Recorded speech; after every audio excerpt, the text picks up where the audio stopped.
the privilege of welcoming two soldiers who have fought in these wars and were injured and are now recovered and here to talk to us today. I'd like to turn to them now to be able to share their stories. Welcome to both of you. Why don't you each introduce yourselves and tell me a little bit about your story? You can start. Oh, go. Okay, I'll go. Hi, good evening. My name is Or Shenzaf. I'm 35 years old. I live in Mitzpe Ramon. And before the war, I was an educator and a long distance runner, a marathoner. And now everything changed. And now if we can go ahead to the second one, please, Ilan. Hi, good evening, Mayan. My name is Ilan Kleiman. I'm the chairman of the ZDVO, the Child Disabled Veteran Organization. I myself was wounded in Khan Yunis, in Gaza, 32 years ago, engaging 3 terrorists. I was shot in the chest and I'm paralyzed from the chest down. And now in my responsibility is to take care of over 12,400 new wounded soldiers, 95% of them under the age of 30, and almost half of them already have symptoms of PTSD. And the Ministry of Defense is projecting that until the year 2030, we're going to have over 100,000 members of our organization. We started before the 7th of October. We were, just to understand how horrifying the numbers, the first to 7th of October, we had 53,028 members, and we're going to grow up basically in 100% until the year 2030. When we projecting the 30,000 of the 100,000, it's going to be on a pure PTSD. So we have a lot of challenges. Can you define for our listeners what is PTSD and what that looks like in terms of the symptoms that these soldiers are experiencing? Great question. PTSD has a very wide range of symptoms.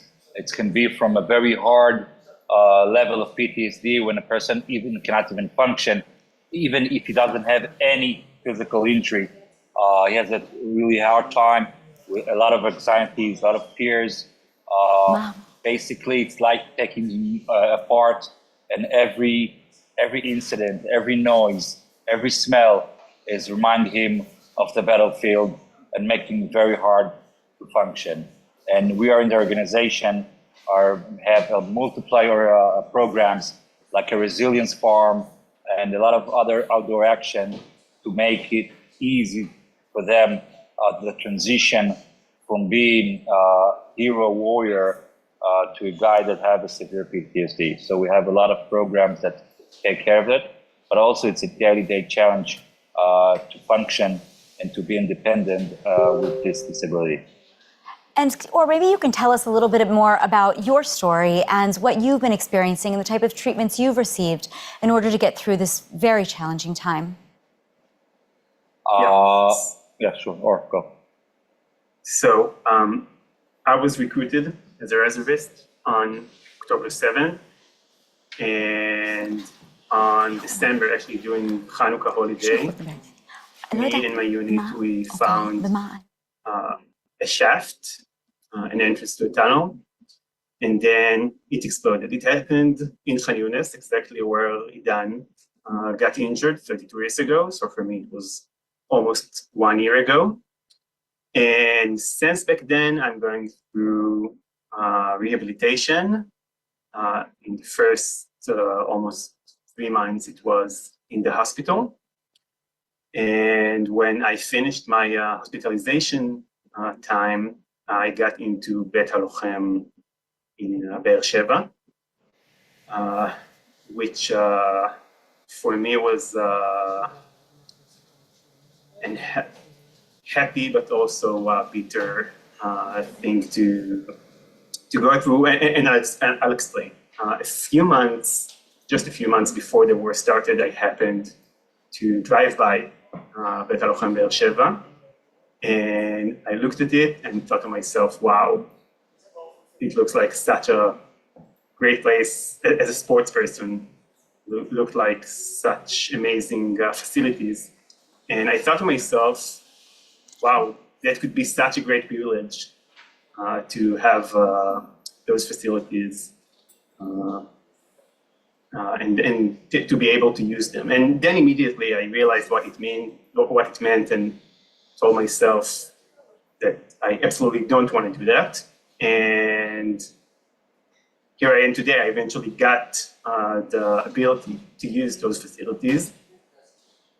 And in the last 8-9 months, I've been getting treatment here. I get hydrotherapy, physiotherapy, and I use those facilities, but I realized that it's a lot more than that. It's also a lot about community, and it enables me to practice all kinds of sports. And for a very, very long time, I wasn't able to run because I had open fractures in my foot, and also it's not about running, but in my my arm. And anyway, I still have, fortunately, the opportunity to participate in all kinds of alternative sports. And it's also about enabling me to live as a sports person, as an athlete, which I was before, but also, as I said, it's a lot about community, because in those teams, I'm able to practice my sports with other veterans, also people who got injured around the time I got injured. I keep the connection with my comrades from hospital through Lochem, and also with people who are a lot older and more experienced. And that for me is amazing, because I can get with people who already gone through the things that I'm going through right now, and that can really understand me.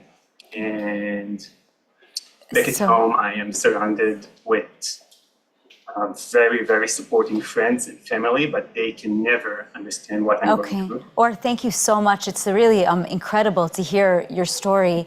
I just want to end by asking one more question, which is to Ilan, if you can talk about whether or not our story is typical, and do you feel that our soldiers here who have been harmed are getting enough support from the State of Israel? Great question. Thank you for asking that. First of all, our story is our story. Our 50,000 wounded soldiers, and now another 12,000. Bet HaLochem, the warrior house, was invented and was built by the warrior themselves. Okay, people need to understand the warrior house is the house for the wounded soldier. And soldiers that got hurt, they coming into our house were then alone. Usually, a combat soldier used to work in a team. When he get injured, his team is still deploying, but he's going back, he's alone, he's injured, his life will get shredded, a lot of dreams will get shredded, and now he's coming to our house and he comes alone. So what we are doing, we are putting a team, immediately giving another team, another goal, social life, with 453 different courses of sports, culture, and community. And this is how we put him on the route to go back to the society. We give him all the tools together. And it's, as Or said, it's a community life. When he goes to a house, he goes to a huge rehabilitation country club with no doctors, only friends, and he doesn't need to explain himself. Everybody instead there what PTSD is, what amputee, what blind, and burns, and everything. So we know how to treat those guys and to give them immediately the feel of a house, of their house, and we explain them that Bet HaLochem, the warrior house, we have 4 in Israel, and we built the 5th one. It's their houses, and they can do whatever they want and be with whoever they want. And the last point, a very important one, you have to see that it's not only the soldiers, it's also the families. When a soldier get hurt, everybody look at the soldier, but there's a whole surrounding of families, parents, and if he's from the reserve, so his kids and wife. So what we're doing in the warrior house, we give them the opportunity to do everything together, to be in the gym, in the swimming pool, in other classes that they want, but do it together as a family. And so we build them a community and a family, and by doing that, we give them all the tools to go back to the society, work, raise a family, and be rehabilitated. So we only have time for one last question, so if you can each answer in a short way. But I want to just ask you to each share with our international audience of journalists here, what is one thing that they can do to help support your efforts? Or why don't you start, and then Ilan, you can finish. I actually think it's a question that has to go to Ilan, who's in charge of our organization. But what about for you as a soldier? Go ahead, or tell us for you as a soldier, what kind of support can they provide? I think for me as a soldier, right now, I'm injured. I'm a veteran, I'm not a soldier anymore. But being a soldier back a year ago, we did get a lot of support, and it was also, getting letters and stuff, and also material stuff that we got. Anything from nice food to drones, and it really helped us back there, and it really made us feel like we're not alone, and like we're fighting this war, not only for ourselves, but for the entire Jewish people. Thank you so much for that answer. Ilan, and what about for you and your organization? Yes, I want to, all our friends there, first of all, thank you for listening to us and give us your time. I want you to understand that the Warrior House is an initiative that the wounded soldiers themselves did it. The government helps, but it doesn't have, we don't have a full coverage. The two major things. First of all, we need to spread the rumor about Bet HaLochem.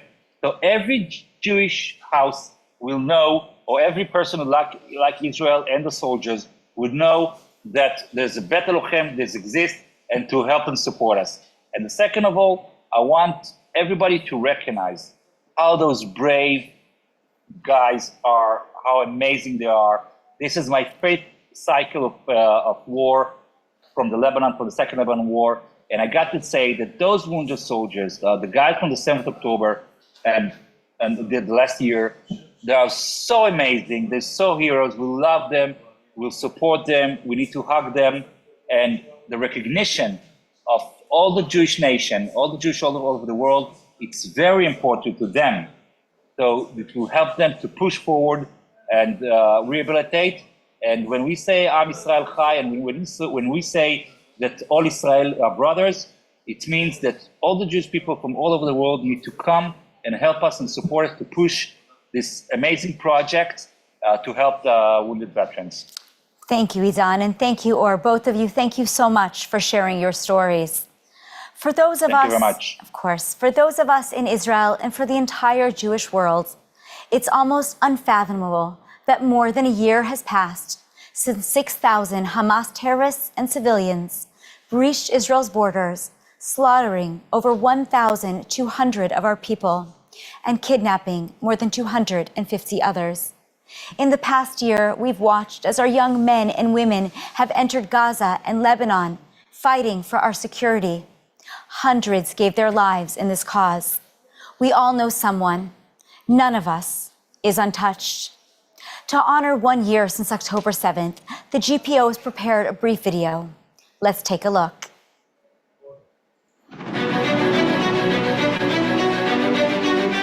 We are here at the Nova Music Victims Memorial, one of the locations where the bloodiest massacre against the Jewish people ever since the Holocaust took place. That barbaric and horrifying attack initiated by Hamas on October 7th in the morning of Simchat Torah was the starting point of the Iranian regime regional war against Israel on 7 fronts by its proxy units and directly by it. Hamas slaughtered 1,200 people that day. The attack was not directed only against military targets, but against innocent civilians, including babies in their cribs, children in their beds, and the elderly. Entire families were completely wiped off. Here, where the music festival took place, 364 young women and men who simply came to celebrate life in a joyful music festival were brutally slaughtered, mutilated, and raped.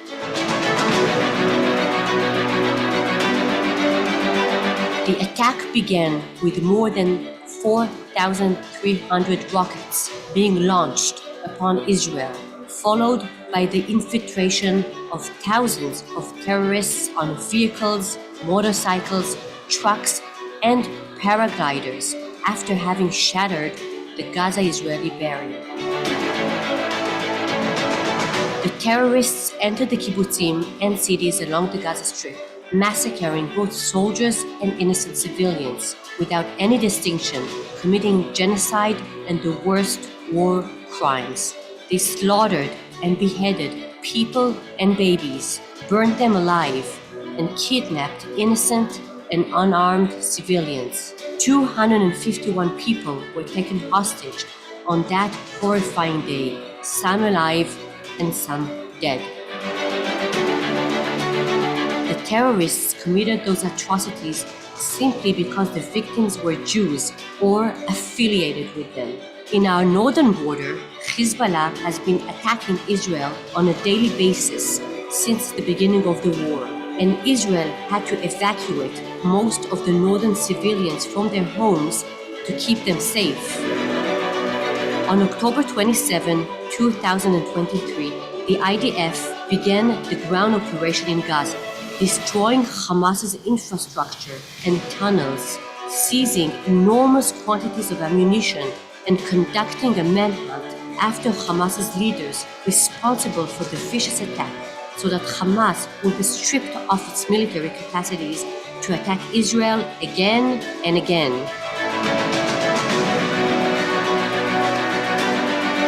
We are continuously trying to find the hostages who are being tortured, held in the worst conditions, starved, sexually abused, deprived of the light of day and human dignity. Unfortunately, 101 hostages are still in the depths of hell. Iran joined the war directly and launched massive attacks on Israel. Israel responded by an attack of Iranian military targets. The October 7th war is a long and bloody war that cost many lives, but it placed a mirror in front of us, and we understand our cruel enemy's intent to destroy the state of Israel. One thing is crystal clear. We have the right to defend ourselves. We have the right to destroy our enemies and to fight to bring back 101 hostages who are still in hell. We shall continue to fight for our existence. We shall continue to fight for our home. We shall prevail this war against evil. Am Israel Chai.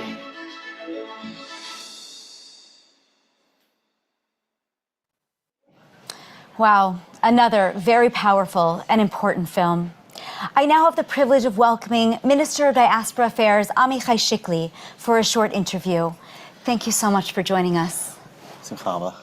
So, Minister Shikli, since October 7th, there has been a surge in diaspora Jews who are reconnecting with their Judaism and wanting to be more part of the community. What is your ministry doing, though, to ensure that these Jews, these born-again Jews, let's call them, have a place to connect with the state of Israel and with their community? So, as you said, with the crisis of the war, which is a very tough war, including today, there's an opportunity. And I think that what we can see is a mechanism of fight or flight, meaning you can walk back from your Jewish identity and say that it's a headache, it's too much, it comes with a high price, and I don't want to engage with Jewish identity. I don't want this trouble. And on the other hand, you can say, no, I'm more curious. I want to know more about Judaism, about Zionism. I want to be a proud Jew. I don't want to give up my identity. And luckily, most of the people, most of the young students that I get to meet during the war, they are more curious, they are more Zionist, they want to know more, they want to learn more, and this is our duty to make sure that we can assist them. So we do it first with the organizations that work in US campuses, and not just US campuses. It can be Chabad, Hillel, Olami, and other organizations. And we've launched a week ago Project Aleph Bet, which is aiming to increase the number of students into elementary and high school Jewish schools all across North America, the largest Jewish community outside of Israel.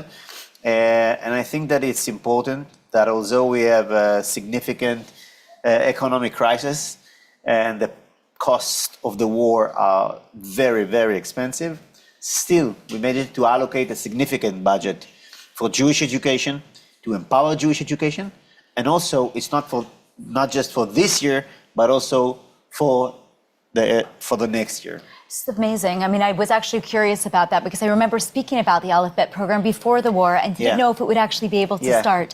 So good news. Great news for the Jewish diaspora. Now, along with all of these Jews who are certainly connecting, there's also been a huge surge in anti-Semitism all across the world, really, and of course in North America as well. What is your ministry doing in terms of funding for that? And also, how do you see your responsibility as the Ministry of Diaspora to combating this anti-Semitism worldwide? Yeah, so first, the greatest victory on anti-Semitism is Jewish education. In this fight or flight mechanism, anti-Semitism wins when a young Jew is walking away from his identity. And anti-Semitism is being defeated when he's being more connected. So this is first. Second, we're trying to find the engines of anti-Semitism. Who are the organizations, the power behind the riots that we see in Amsterdam or the protest in US campuses? And the mission is to find the engines and to make sure that the information regarding this organization is being shared with other governments in order that steps will be taken against this organization. Just one example, which is Amsterdam. So recently there was a serious attack on Maccabi fans, soccer fans in Amsterdam. The organization that was the engine of this event, called PGNL, Palestinian Groups in the Netherlands. We've published a report, a very important report, that shows that one of the leaders of this organization is Amin Abu Rushd, who is Hamas member. A lot of pictures with Ismail Haniyeh. He was arrested for raising money for Hamas, 11 million euro.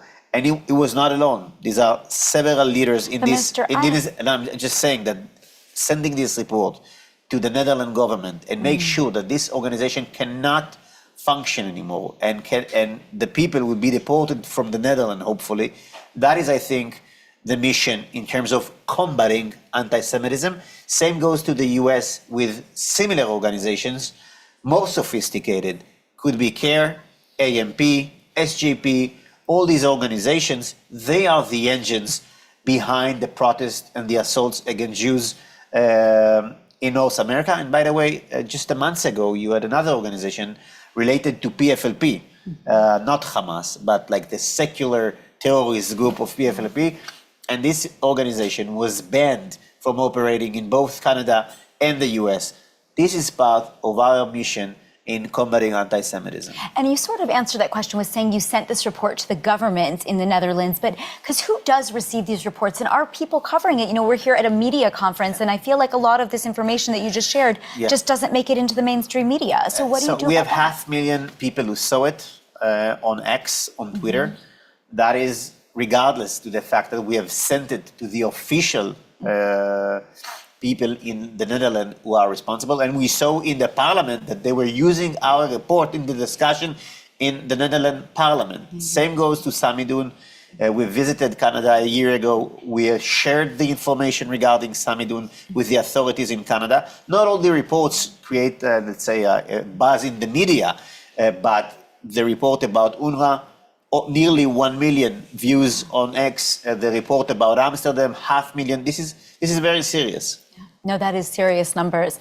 Now, I do have to ask you as a minister, here we are 13 months into this tragic war, 101 hostages remain in Gaza, and we're talking about a potential ceasefire with Hezbollah. What are the next steps for our government? Do you believe we should sign that ceasefire agreement, and how long till we end this war? So, as I mentioned in the beginning, it is a tough war, high prices. Obviously, the hostages, it's a major event, and we are committed to bring the hostages back. Now, when you look into Gaza, there is a chaos in the leadership of Hamas. They are confused. It's not clear yet who is the new leader after Yahya Sinwar. The Hamas senior abroad leadership moved now from Qatar to Turkey, and there is a difficulty to reach an agreement because of this chaos within the Hamas leadership at the moment. Still, there are efforts that are made now more with the Egyptian and less with the Qataris. I hope that the efforts with the Egyptian will soon be relevant, and we can achieve at least a small deal, if not a whole deal, with the Hamas to bring back the hostages. So that is regarding Gaza, and we're looking up north as we speak now. Our fighters are moving ahead in South Lebanon. The achievements of the IDF are amazing. We have eliminated not just Nasrallah, but the senior chain of command of Hezbollah, the senior commanders of Radwan forces. The villages on the border, it's very important to understand the nature of these villages. Hezbollah turned the villages on the border, Kfar Kile, El Khiyam, Ait Shab, Marwachin, all these villages, Marun Aras, they were bases of Hezbollah within houses. Every second or third house, you have anti-tank missiles, weapons, propaganda materials, tunnels. These villages are now ruined. And to those who think that, oh, we are ruining villages, these are not villages like our villages. When you go into a home, and a home is just a home. These are bases, and the mission of Hezbollah and the Radwan forces was to launch an offensive from these villages into the Galil for a second 7 October style attack. And luckily, the IDF soldiers prevented Hezbollah from doing it, and we are operating in Lebanon, and we need to keep the pressure by air, by sea, by land, until Lebanon says we're taking responsibility. I don't want any deal with Hezbollah. We need to reach a deal with Lebanon. I hope, and now there's an opportunity for Lebanon to reclaim its sovereignty and to make sure that now, to take advantage of the fact that Hezbollah is weak, and to make sure that Lebanon will be the sovereign entity in the southern part of the state and not Hezbollah. This is 1 second. We need to make sure that it is our responsibility and our mandate to make sure that Hezbollah cannot arm himself again and go to the southern part of Lebanon. Now, assuming that we don't sign a ceasefire then in the very near future, will another front be the Syrian front? And if so, how much longer until these 65,000 residents who are displaced from their homes can return? Do you have a vision for that timeline? So regarding Syria, there are two major issues that we need to discuss. One is we need to prevent militias of Hezbollah. You know that Hezbollah is operating in Syria. So we need to make sure that Hezbollah cannot launch raids from the Syrian Golan Heights into Israeli Golan Heights. And there are operations with the purpose to make sure that it won't be possible, more of an engineer kind of operation. Second, you have the border in between Syria and Lebanon. most of the weapons and ammunition of Hezbollah are coming by land from the crosses in between Syria and Lebanon. We hope that with the new administration in the US and with sufficient pressure from us, we will be able to bring Syria into the Saudis, Egyptian, Emirate hemisphere and to abandon its alliance with Iran. And that is an important strategic goal regarding Syria. Fascinating. And then what does that timeline look like, for getting those residents home? Do you envision that in 2 months, 6 months, another year? I don't think it will take another year. I think we are close to the point that we can bring back the people to the villages up north. Obviously, some of the villages are heavily, they were hit heavily, like Metula, like Misgavam, but in many other cases, people can go back to their home immediately. So I'm assuming carefully that it will take a month or two, not a year.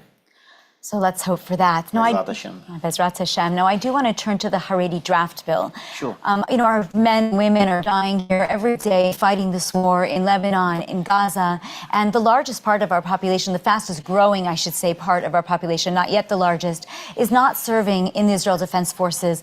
The Haredi draft law to be able to get some of these people into the army has been stalled, delayed, changed, and doesn't seem to have any real resolution yet. Where are you holding on this bill? And what do you think is going to happen? So first, we don't have a bill yet. It's right, it's been going back and forth. Yeah, we can't seem to get one. Just to be accurate. Right. Before the war, and obviously during the war, I haven't changed my mind. I think that every citizen in Israel needs to serve. Arab, Jew, Haredi, secular, it doesn't matter. Military service, national service, do something. That is my opinion, first of all. Now, with the Haredim, I think that we have reason to be optimistic.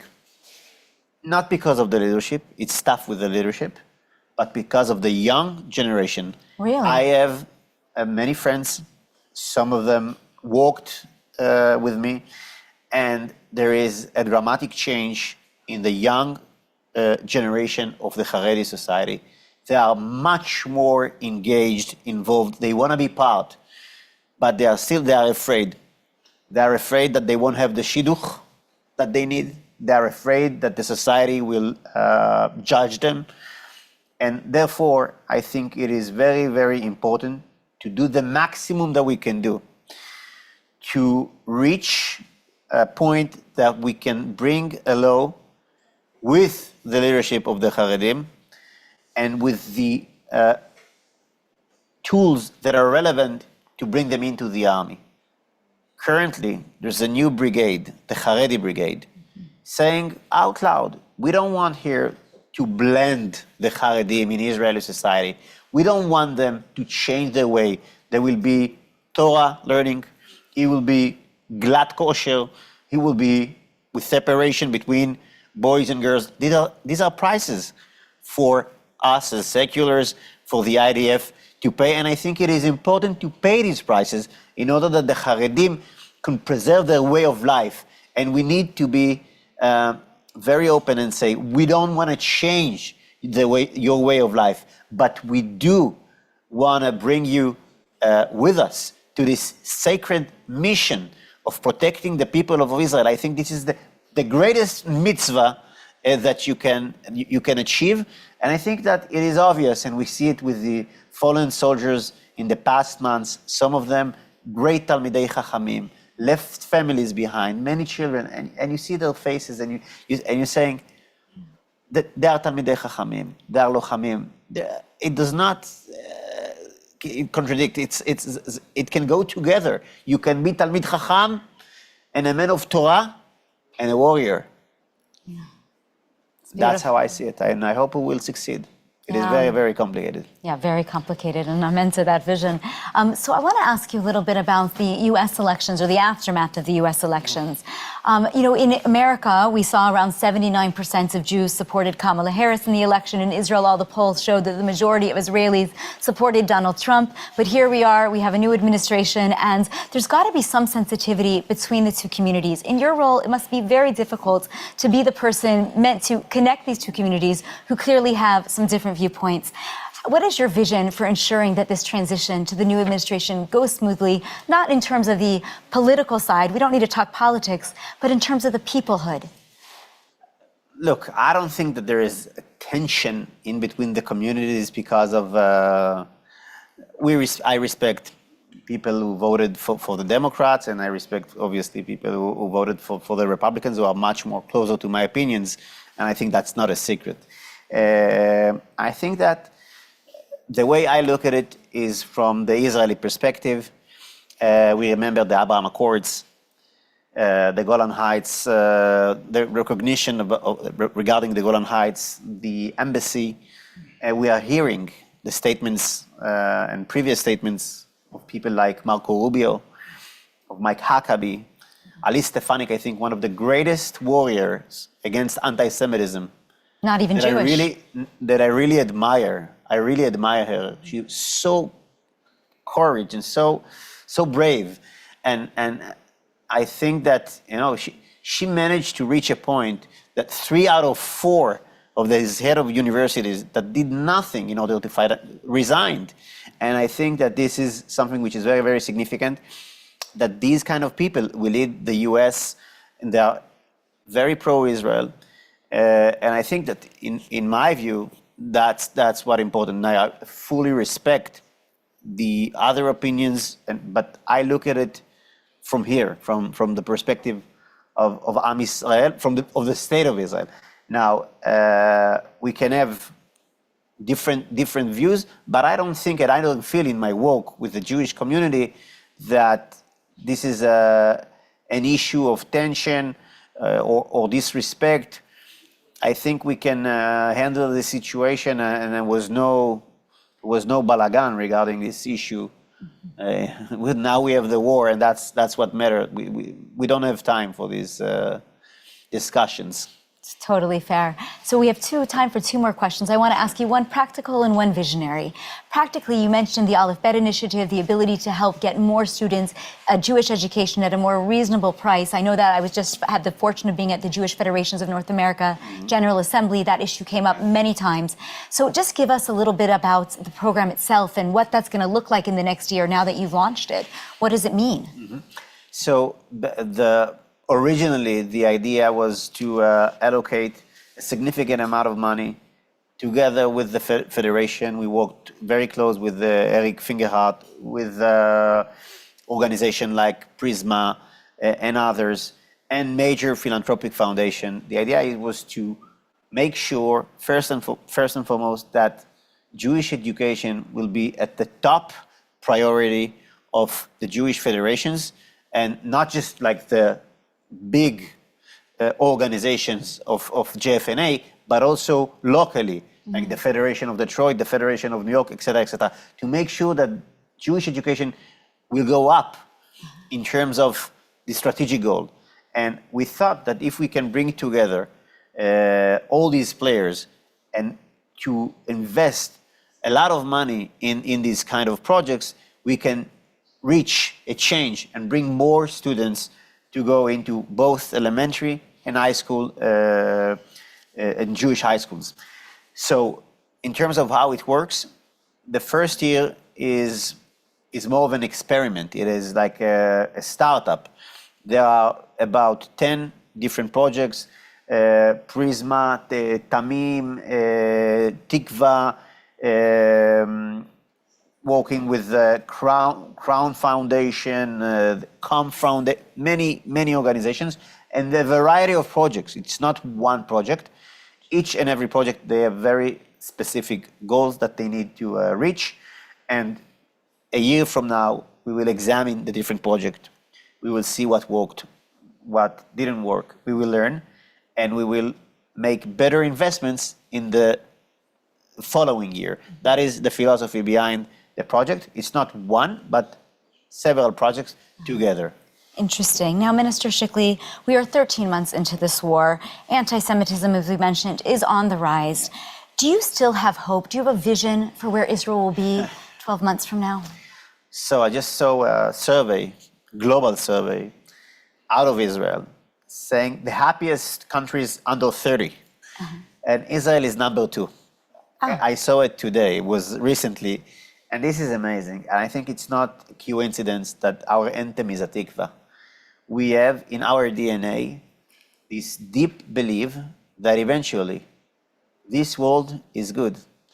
And we believe deep in our hearts, שיהיה טוב, not the יהיה בסדר, because יהיה טוב because we're going to work. So not just okay, it'll be good. It's not okay, it's tov, which is good. And this is emunah, this is faith. And I think that these people have a lot of faith, and I have a lot of faith in Am Yisrael abroad, and I think that the Jewish community abroad is being very brave, and also we are very thankful for the support that came from so many communities, and especially North America. We actually measured, it was 5 billion shekels to the communities in Otef Aza for the soldiers, endless support. And I know that we as a state, it's difficult for us to reach the same numbers, but I'm very proud that we have the ability to also to put focus as a government on what's happening in North America. How can we assist fighting against these organizations that I mentioned before, SJP, AMP, and all these anti-Semite organizations? How can we empower Jewish education? How can we empower the organization that work with the students, et cetera, et cetera? And I think we have many reasons to be optimistic. We still have very serious challenges, but when you check let's say the situation a year ago and now, despite the price, which is a very high price, and despite what happened on October 7, which was, I have no words even to, but despite this, I think we are now in a better strategic situation.